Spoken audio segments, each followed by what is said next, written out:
Hey everyone, as the title suggests, I'm going to teach you how to use the type tool in Adobe After Effects, the type or text tool. So we're going to be using the type tool to write a few words, and I'm going to be showing you how to adjust the size of the text box, the size of the text itself, color, font, etc. And this is important to learn because there's going to be a ton of projects you're doing as a motion graphics designer that involve text. So this tool is a must-know for any beginner in After Effects, but it's also really straightforward. So don't worry too much. I know the interface can be kind of intimidating, but we're just focusing on one tool in this tutorial. And one by one, you can learn enough tools to really get a handle on this program. So the first thing is, let's find out where the text tool is, and you'll find it here on the toolbar. It is this T, and there's two options over here. There is if I click and hold, there's the horizontal type tool and the vertical type tool. We're going to be focusing on the horizontal type tool right here. As you can see, I got a couple of panels popping up as I activated that tool. So the character box over here that controls like the size of the font itself, that's over here. My paragraph tool popped that over here. I prefer it that way. But if you don't see it here, either click this arrow and navigate over to the paragraph tool. If you don't see it there either, head over to Window and just find it over here under Paragraph, and the same goes for the Character tool. So a note before I start typing text, there's two ways to create text. There's click and start typing, and that creates point text. And the other way is to click and drag to create a text area. This is called area text. It works the same in Photoshop and Adobe Illustrator. The main difference is that with area text, the text will automatically break to the next line. I'll show you what I mean. So here I'm just going to click. It's made a text layer over here down on the timeline, and I'm going to type the word move.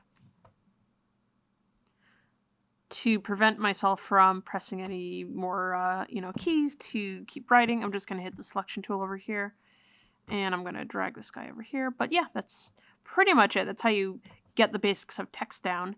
Now, if I want to add, if I want to show you area text, I'm going to click and drag, and honestly, I'm going to type gibberish here, just so you see what I mean. So you see that I keep typing, you hear me typing, but there is more text than this text box can hold. So if I grab the corner of this text box and I expand it out, you can see more and more and more of the characters start to appear.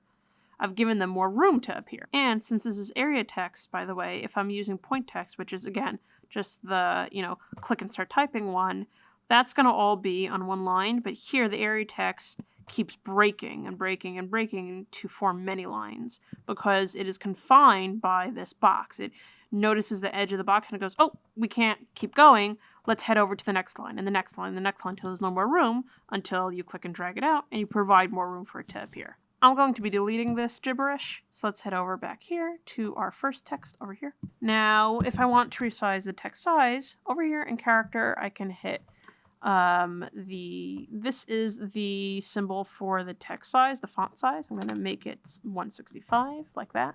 If I want, I can also change the font and the font type. I'm going to change it to just book over here. And if I want, I can also change the font itself to something else. Fright Sans Pro, Garamond, whatever you like here. I liked it as it was originally.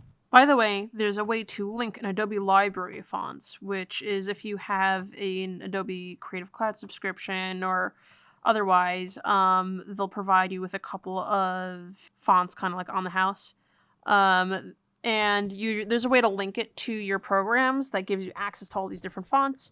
But I can get into that with a later tutorial if anybody would like. Now, as for the text color, you just click this box over here, and I could change it. You can see it's already updating in the project window. I personally liked it how it was, so I'm going to hit cancel. But over here, by the way, you can also give it a stroke, which is an outline color. And you can see that it's turning red over there. And I can set the stroke width with this toggle over here. I'm just clicking, dragging it from left to right to change that size. But I liked it as it was, so I'm going to keep it as it was. There are also leading and kerning tools on the text panel. For those not familiar with typography, leading and kerning basically refer to the space in between the individual characters and the space between different lines. I don't have a paragraph here, so it's a bit hard to show that. but I can show that in a moment. But here you can change the tracking, automatic tracking, left and right. That's the symbol over here. You can change the leading. That's the space between different lines. In fact, I'm going to type a little bit more text so you see what I mean. So I can change the leading. So I've selected my text. And if I change the leading over here, it moves them closer together like this. You know, less leading right on top of each other, more leading further away. These guys are the scaling. So vertical scale stretches it up and down. Horizontal scale left and right. You can see that I have my text still selected at this point. And this is where you really get into, you know, the nitty gritty. These are kind of like specialty tools. I'm not as familiar with these, but for the most part, you're going to be really working with the top bunch. And here are like some quick tools to, you know, change small caps, camel case. It's not necessarily, it doesn't go for every single kind of font, but you can activate these if you're looking for a specific look, a subscript, superscript, camel case, that kind of thing. As for paragraph you can do left aligned, right aligned, middle aligned. You can indent the left margins. You can indent the right margins.